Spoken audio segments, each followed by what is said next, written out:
Welcome back to the Sedona International Film Festival 2020.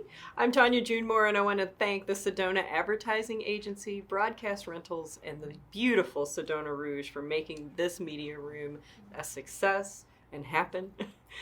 We have another wonderful filmmaker in our seat here. Please introduce yourself and your film, and the fact that you're here with two films, not just one. Yeah, it's pretty cool. I'm April Wright, and I'm here with two feature-length documentaries. One is called Going Attractions, The Definitive Story of the Movie Palace, and the other is called Stunt Women, The Untold Hollywood Story. We're going to talk about Going Attractions in this one.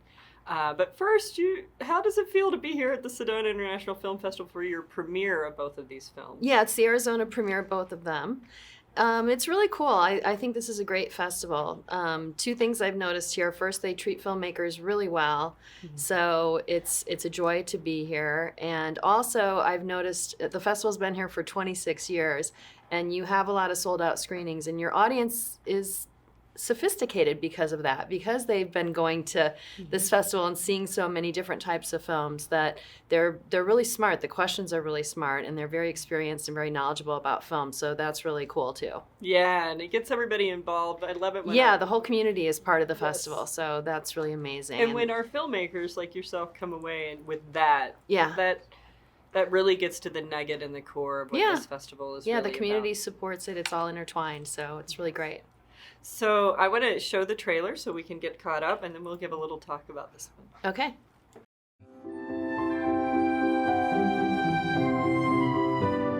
When I first started my job at Theater Historical Society, it was kind of eye-opening for me to learn that the places that I went to see Broadway touring shows or the symphony were actually buildings that were built as movie palaces. Toward the end of World War I, up through the Depression, which is the early 30s, there was just a boom. That's the only way to describe it, a boom that led to the building of innumerable movie palaces, not theaters, but palaces, and ones you can visit today and still see and still enjoy a movie in.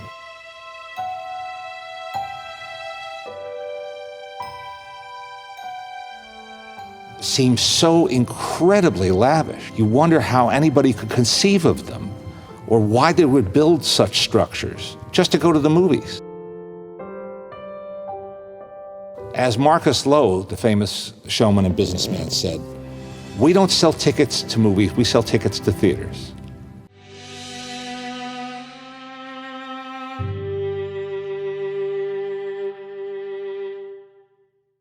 So did Leonard Maltin just go, yes, I have to be a part of this? I heard he's supposed to come to the screening tonight, which is really great because he's so busy. I just saw him at Sundance a couple of weeks ago. He was one of the first people I got involved, and but we had to delay because at the time when I first talked to him, he said, yes, I'll do it, but you'll have to forgive me. I'm moving out of a house that we've lived in for 30 years, and I've got so much packing and stuff to go through. Yeah.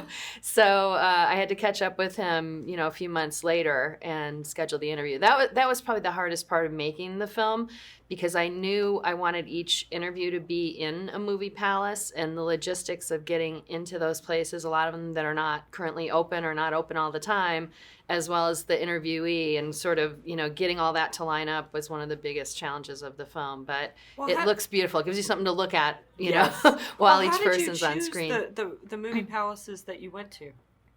Well, I'll take it back a step. I made a documentary about drive-in movie theaters. Okay. That was my first documentary. And this was sort of the natural follow-up, because a lot of them were impacted by the same social and cultural and economic things, had an impact on their survival. And so when I started doing this one, the primary cities that I cover in the film are New York and Chicago and Los Angeles, and that's simply because that's where the film industry went. But I do have photographs and other theaters in other cities like Pittsburgh and Detroit, and I tried to include as many different places as I could.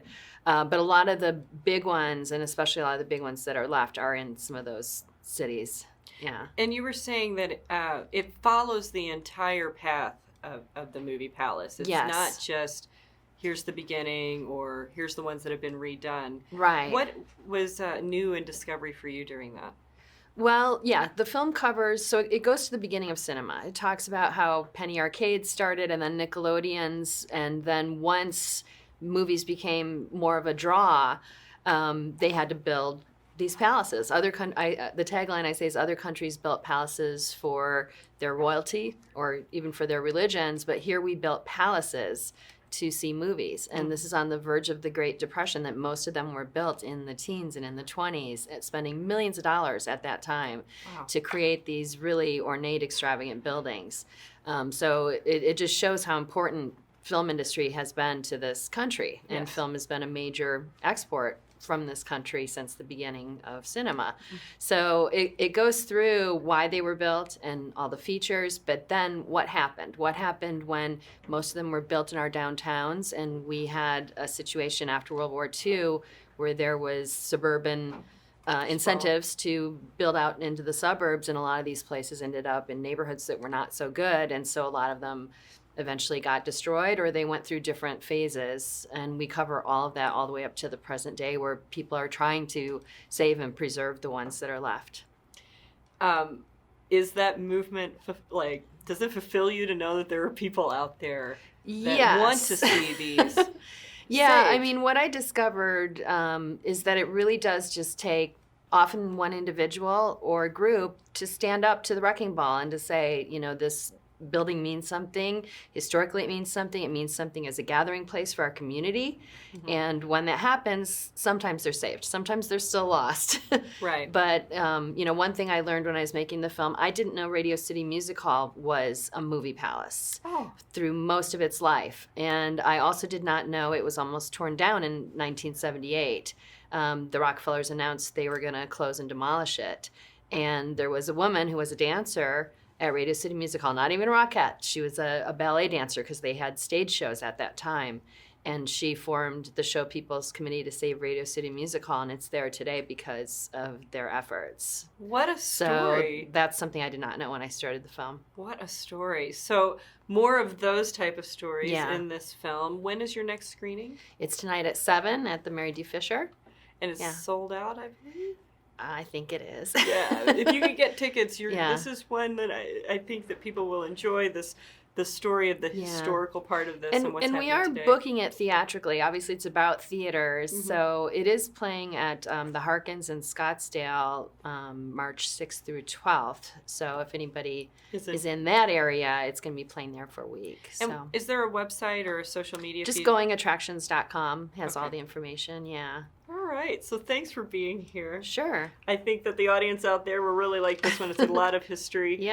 Stay tuned. We will be right back with another interview. Our hashtags this year are Sedona Film Fest 2020 and Sedona Film Fest 26.